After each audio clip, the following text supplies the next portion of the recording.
Nessa manhã eu gostaria de meditar com vocês em 2 Timóteo capítulo 3, versos 14 a 17.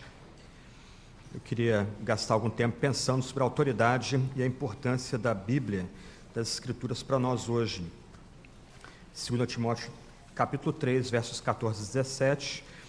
Essa epístola aí é o último texto que o apóstolo Paulo escreve antes do seu martírio em Roma, praticamente as últimas palavras que ele profere antes do seu passamento, morto ali pelo imperador Nero.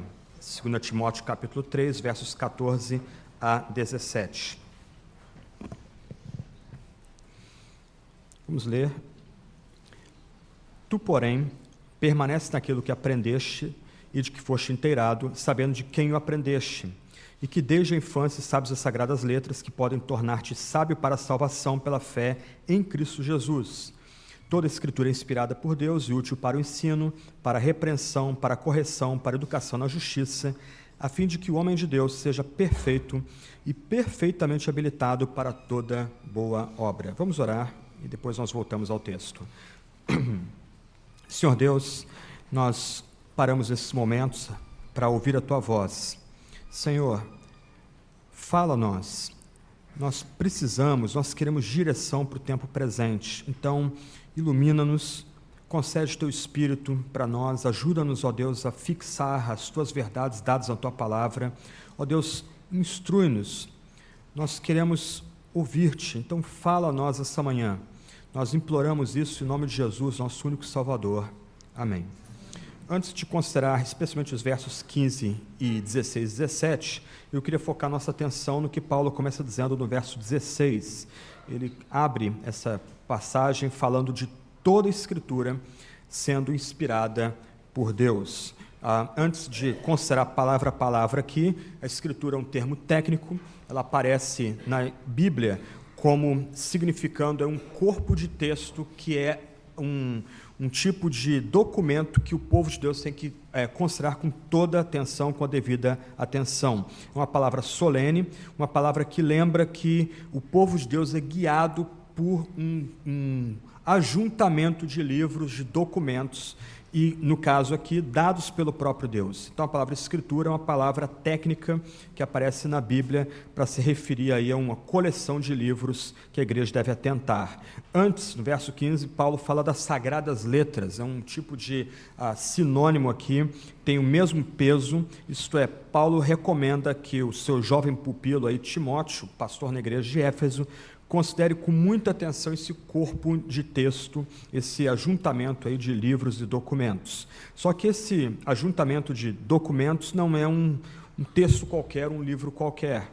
Paulo diz que essas sagradas letras, essa escritura é inspirada por Deus. Essa expressão só aparece no Novo Testamento, ainda que ela tenha essa conotação de inspiração, ela seria melhor traduzida como soprada pelo próprio Deus. O que Paulo lembra aqui é que essas sagradas letras, essa escritura, ela foi dada pelo próprio Deus, inspirada pelo próprio Deus, soprada pelo próprio Deus. Essa ideia de Deus soprando a escritura remete a gente ao Antigo Testamento, quando é dito que o Espírito de Deus soprou o seu Espírito sobre nossos primeiros pais. A ideia é que o mesmo ato criador de Deus dando alma aos seres viventes no Gênesis, agora opera também na Escritura Sagrada, nessas sagradas letras. O mesmo poder que Deus operou para criar os nossos primeiros pais lá em Gênesis, Deus agora empenha na produção das sagradas letras e da Escritura Sagrada. O Deus Criador que fez os céus e a terra também nos dá direção por meio das sagradas letras, por meio da Escritura Sagrada. A Escritura então é soprada por Deus, é inspirada pelo próprio Deus. Um ponto interessante aqui é que não é citado o autor humano. O autor humano é importante.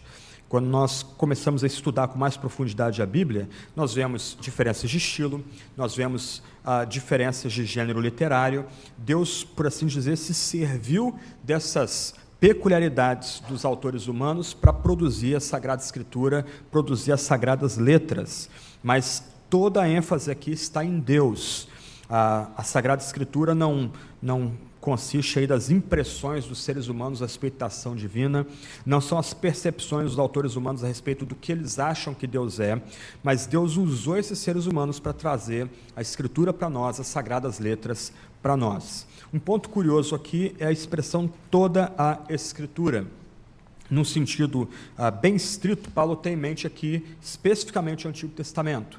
O que Paulo lembra é que Timóteo deve caminhar com o Antigo Testamento, porque o Antigo Testamento é a escritura do povo de Deus.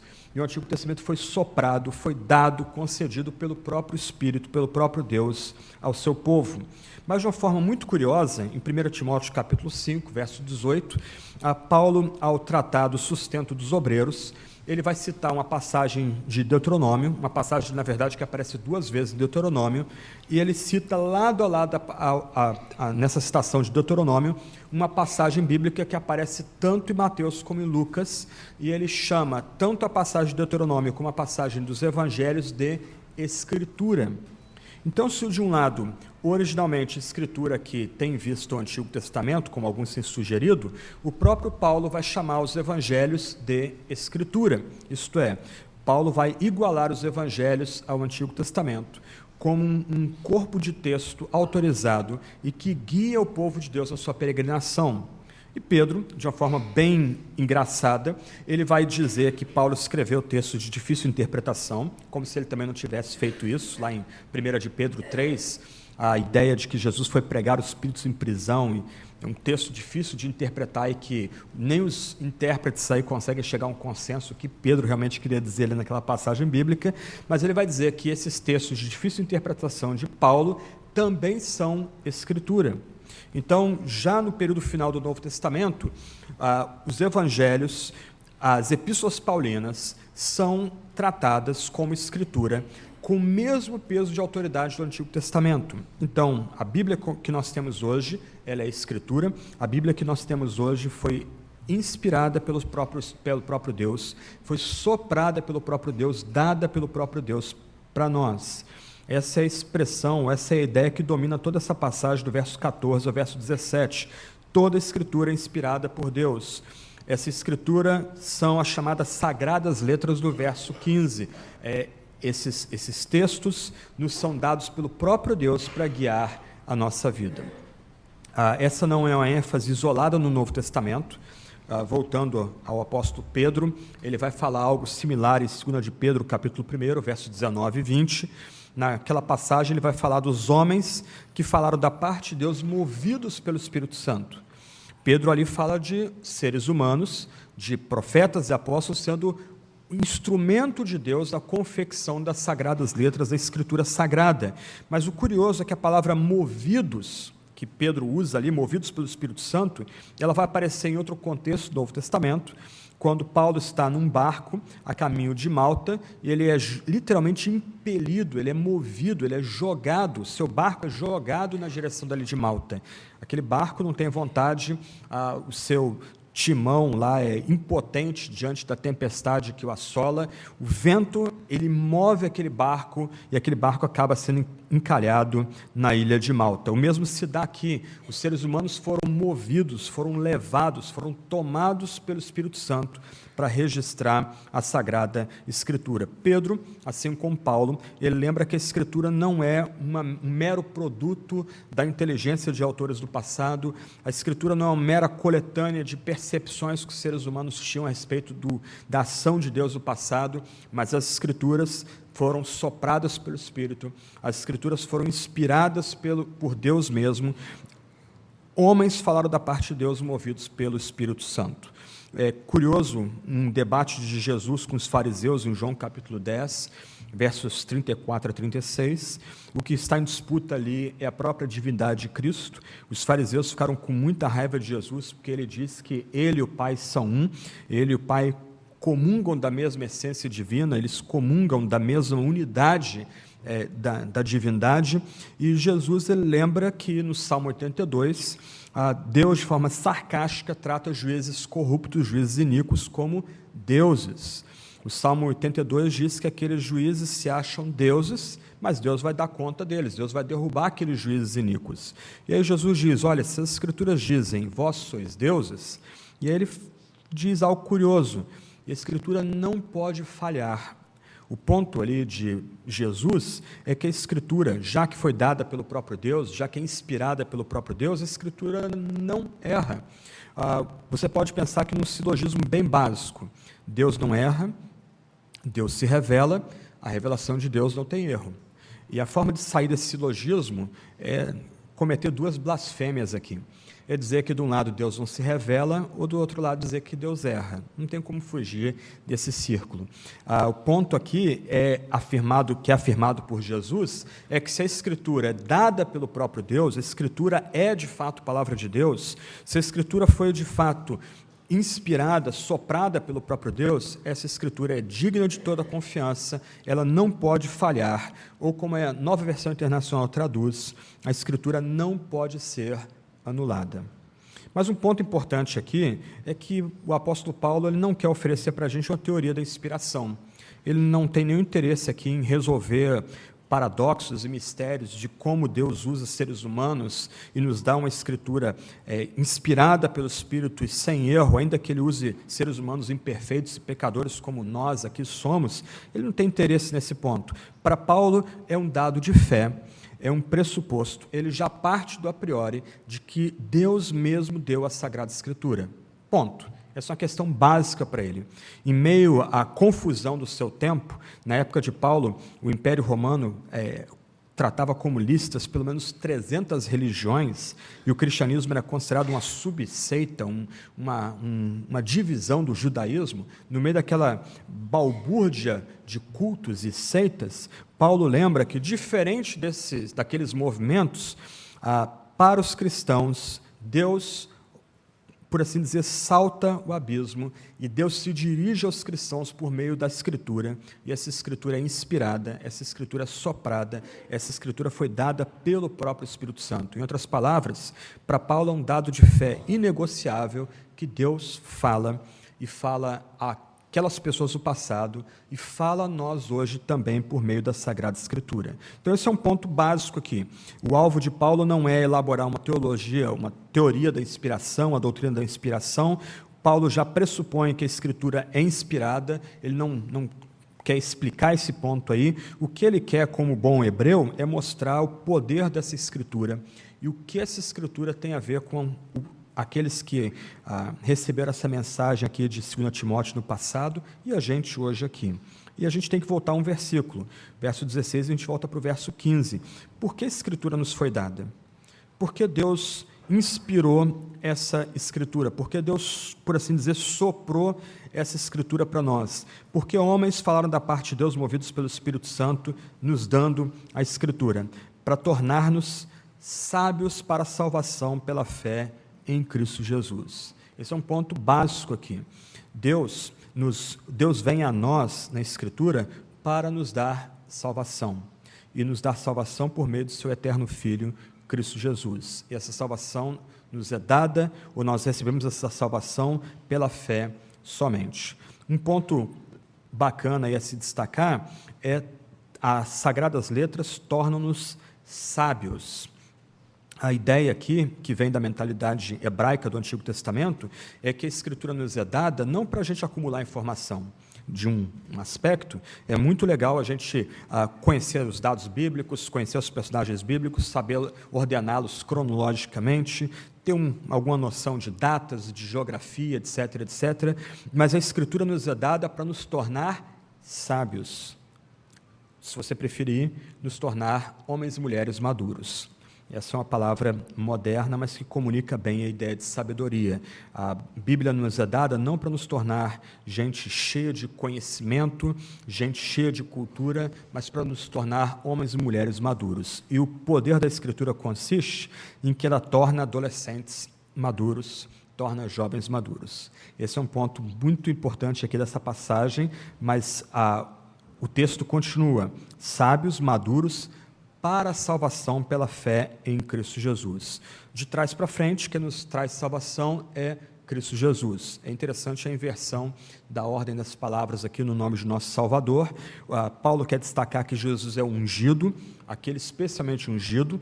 Paulo quer destacar que Cristo é de fato o Messias, o único Messias comprometido do Antigo Testamento.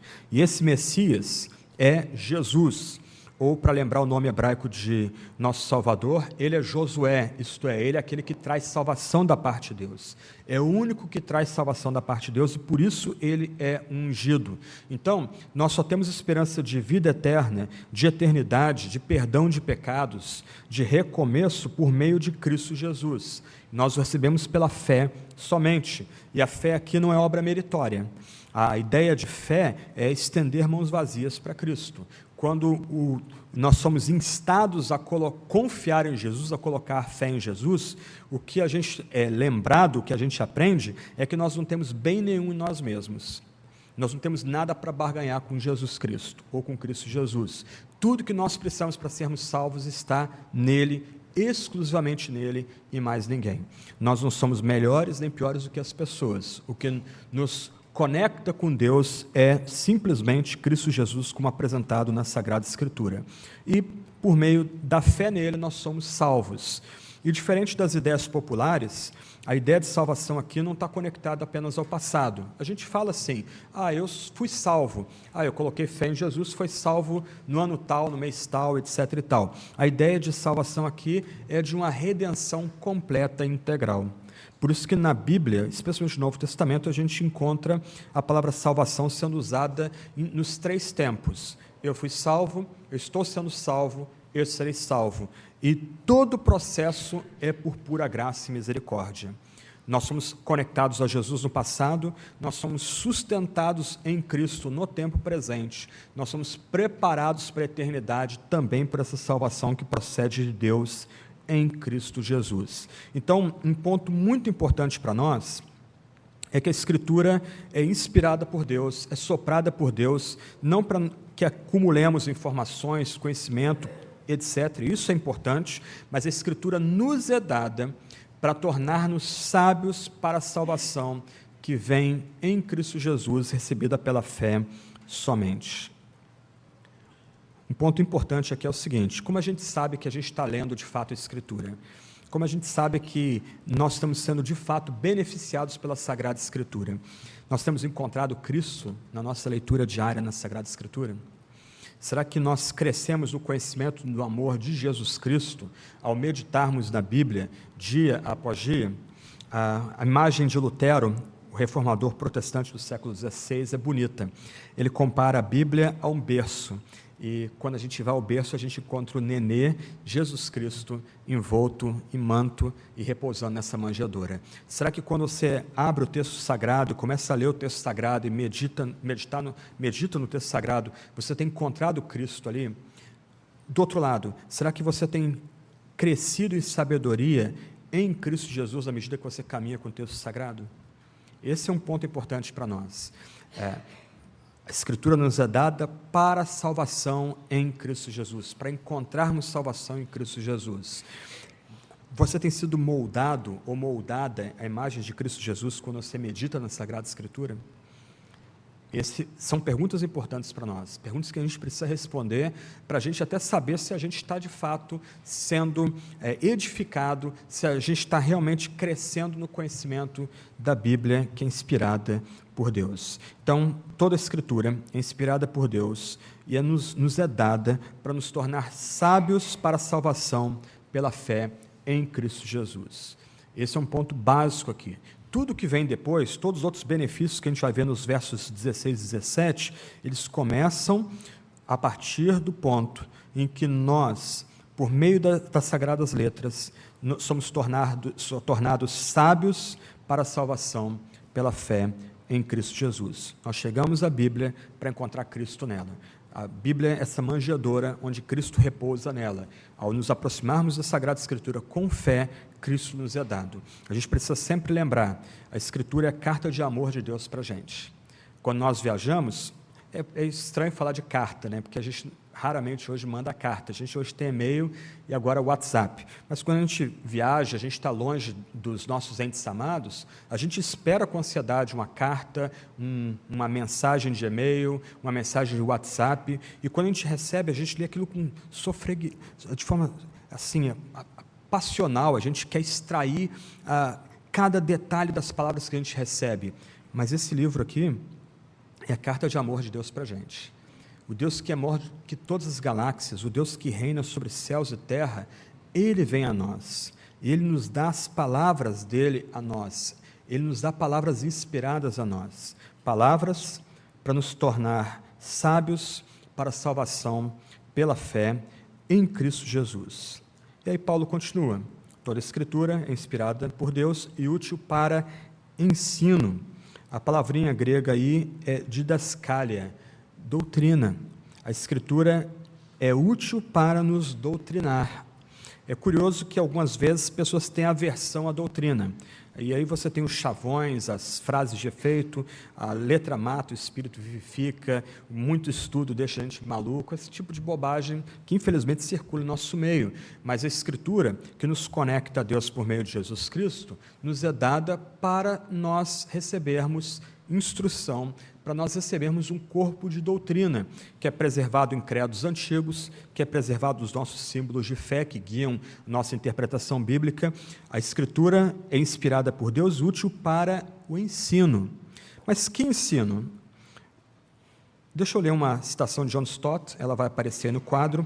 Quem quiser depois pode pedir para o pessoal aí da parte que apoia aí, eles têm lá o PowerPoint, eles podem passar aos irmãos aí. Mas olha a citação de John Stott, uma citação um pouco mais longa, mas eu acho ela muito bonita porque Stott, com um jeito bem peculiar dele, consegue fazer duas coisas bacanas aqui.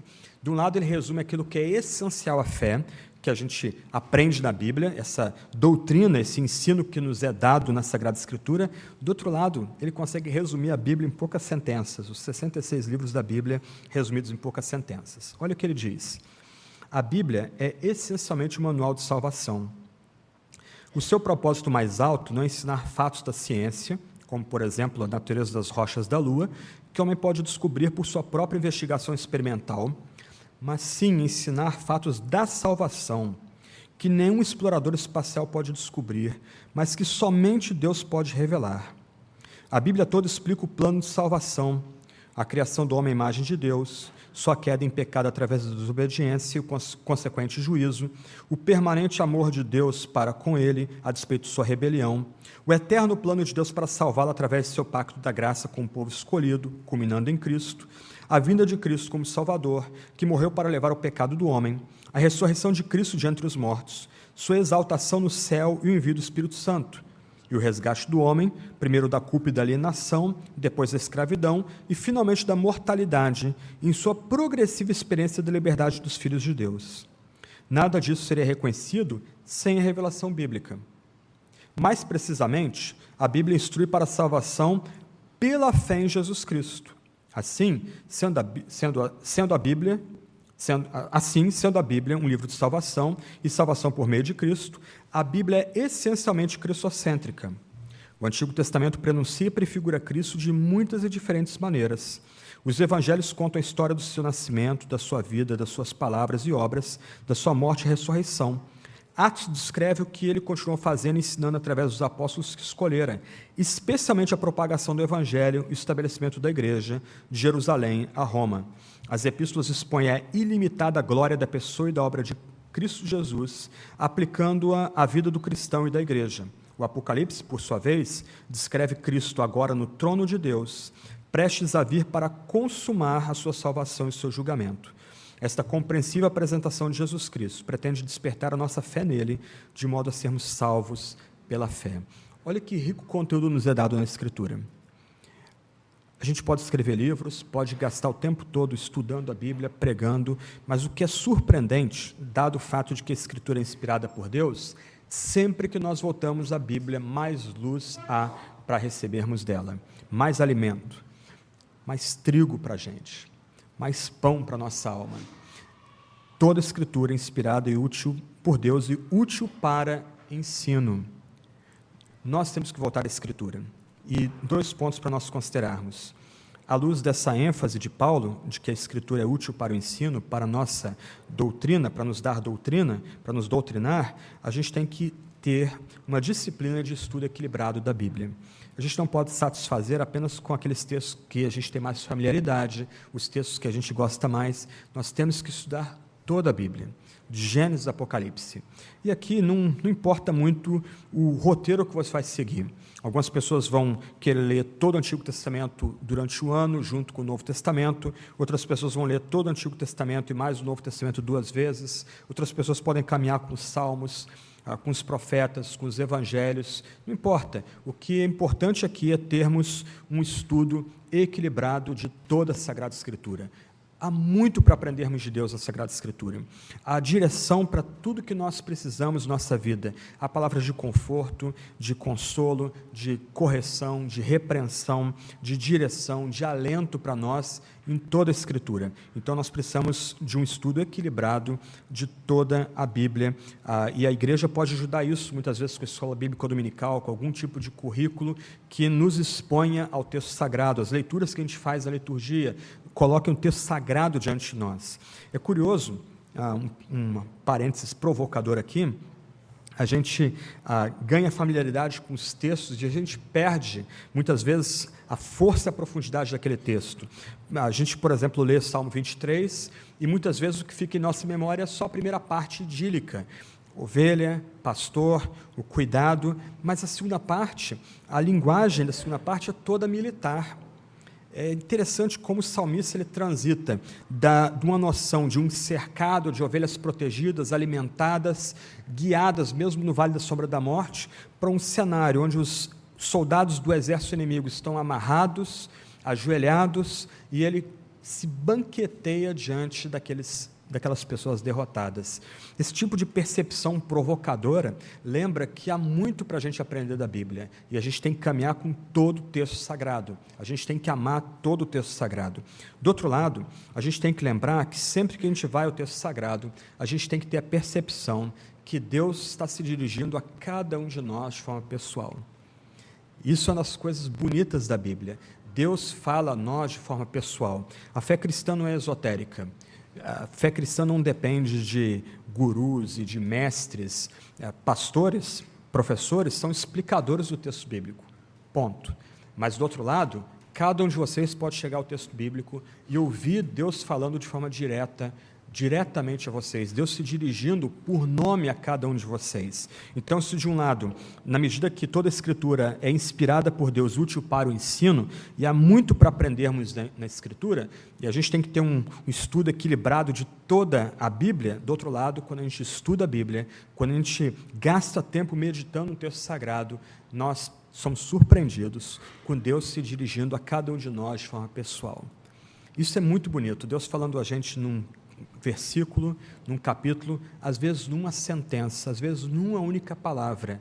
Uma única palavra do texto bíblico faz diferença para a gente, trazendo direção, conforto, alento, repreensão, aquilo que a gente precisa, que nos nutre para enfrentarmos o nosso dia a dia.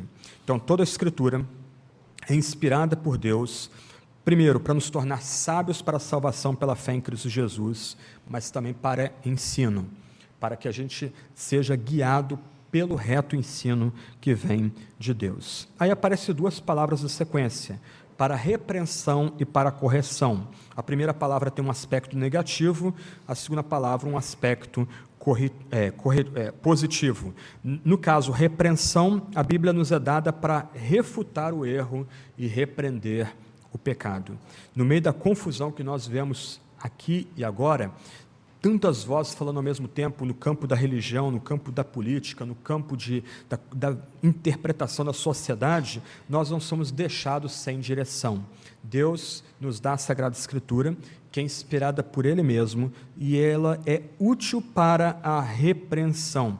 A ideia aqui, e é por causa disso que surgiu a palavra cânon, é que a Escritura é um tipo de vara de medir o ensino que nos é dado por outras pessoas. Por meio da Escritura, a gente pode saber se o que é oferecido daqui do púlpito, o que é oferecido em nossas escolas, o que é oferecido nos meios de comunicação, procede de Deus ou não. Surpreendentemente, Deus continua preservando verdade, beleza, integridade, mesmo na boca de incrédulos. E por meio dessa escritura inspirada, a gente vai poder apreciar aquilo que é verdadeiro, belo, digno, que é dado por incrédulos. Mas, do outro lado, por meio da Sagrada Escritura, a gente vai poder refutar o erro na boca mesmo de gente muito mais capaz e inteligente do que a gente. No meio da bagunça de vozes ao nosso redor, nós não somos entregues ao relativismo. Nossa consciência não é cativa ao Estado, partido ou mestres, filósofos, etc. e tal. Nossa consciência é cativa somente ao Deus que fala na Sagrada Escritura.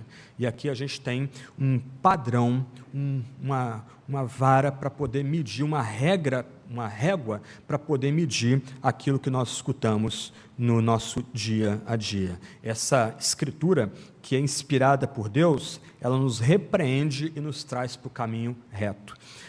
Para quem mexe com filosofia, algumas pessoas ficam impressionadas com a quantidade de grandes filósofos da nossa história, desde Platão, Aristóteles, passando pelos grandes filósofos medievais, Hegel, Kant, Marx, tantos outros. O que é crítico e leva algumas pessoas a entrar em crise é que se pergunta, o que é mais racional? Crer que um homem escreve um livro de filosofia, que agora esse livro de filosofia se torna a chave para interpretar a história e a humanidade, ou crer que há um Deus no céu, um Deus que é criador de todo ser humano, e esse Deus vem a nós e fala a nós e dá direção a nós? Me parece que a segunda opção é a única solução racional para os dramas que a gente tem em nosso meio. Nós não somos entregues ao sabor da mudança dos ventos, das correntes filosóficas que vão surgindo na medida que o tempo passa. Há um Deus no céu, e esse Deus rompe o abismo. Esse Deus criador de todas as galáxias vem a nós, fala a nós, nos dá a Sagrada Escritura inspirada, que é útil para a nossa repreensão, mas também para a nossa correção. A ideia aqui é que Deus, por assim dizer, dirige os nossos pensamentos. Deus coloca os nossos pensamentos no bom caminho.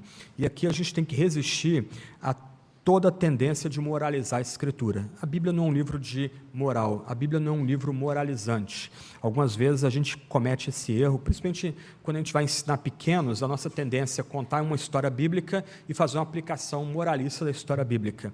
Não é esse o alvo da Sagrada Escritura. A Escritura nos é dada para nos tornar sábios em Cristo Jesus para a salvação, para a nossa instrução, para a nossa correção, para nossa repreensão, mas a correção aqui tem a ver muito mais em nos levar a um caminho de sabedoria, inteligência e prudência, a partir da palavra inspirada do próprio Deus.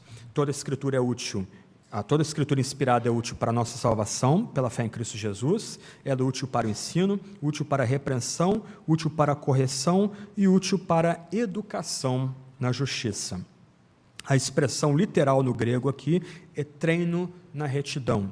A ideia que parece que Paulo tem em mente é que nós estamos num ginásio, o ginásio da fé, e a Escritura, por assim dizer, ela seria os pesos que nós levantamos para que os músculos da nossa devoção, nossa espiritualidade sejam reforçados. A Escritura é inspirada por Deus e útil para nos treinar no caminho da retidão, no caminho da justiça. A ideia de Paulo aqui é bem ambiciosa. Se de um lado a Escritura é basicamente um livro centrado em Jesus, um livro de salvação, por outro lado não há uma esfera da vida humana a qual a Escritura não tem uma palavra para nos guiar.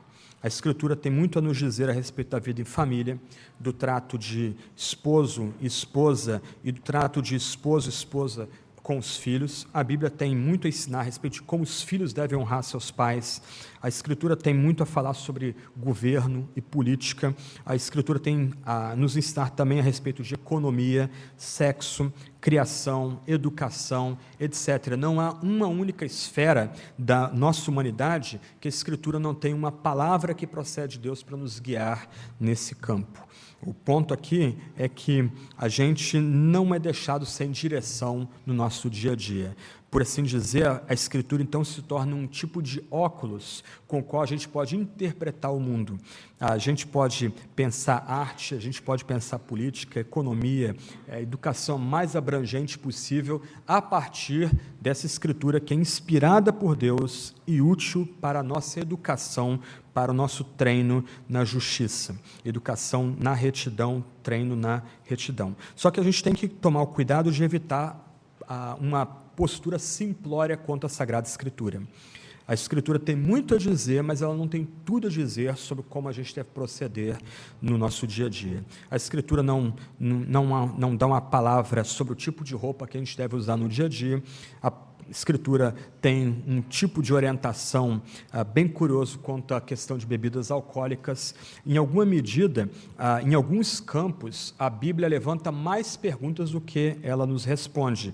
A gente pode pensar, por exemplo, nos dramas que Paulo tenta resolver da igreja em Corinto, quando Paulo lida com, por exemplo, a questão de uso de carnes, tipo de alimento que o cristão pode provar, ele levanta perguntas. Por exemplo, será que o comer esse tipo de alimento vai dominar o cristão? Será que o comer certo alimento o cristão comendo certo alimento, ele pode ferir consciências mais frágeis, o cristão mais frágil? Será que a ingestão de certos alimentos vai comunicar a glória a Deus? Quer dizer, a Escritura tem direção para muito do nosso dia a dia, mas em outros campos a Escritura vai, por assim dizer, valorizar a nossa prudência, a nossa liberdade cristã. Ela vai levantar perguntas que a gente vai ter que responder para saber se tal caminho é certo e errado. A Escritura é útil para nos educar na justiça. A Escritura tem muito a nos ensinar para as nossas relações humanas,